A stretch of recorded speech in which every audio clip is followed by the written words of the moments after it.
എന്തോന്നാ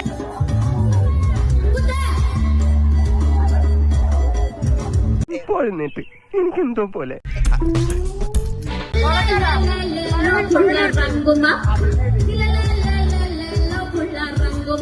സംഗീത മഴയിൽ നനയാൻ നിങ്ങൾ റെഡിയല്ലേ?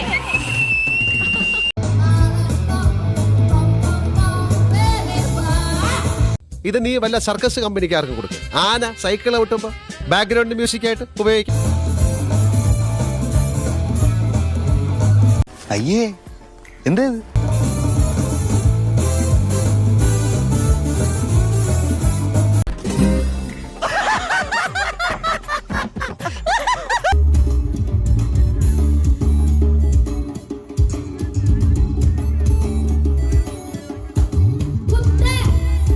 ഇഷ്ടായി, ഒരുപാട് ഇഷ്ടായി. എന്തൊക്കെയാണ് ഈ കൊച്ചു കേരളത്തിൽ സംഭവിക്കുന്ന? എന്തൊക്കെ കാര്യങ്ങളാണ്? എന്തായാലും കൊള്ളാം. ഞാൻ വീട്ടിൽ പോണേ, എനിക്കൊന്നും വയ്യ കാണാൻ.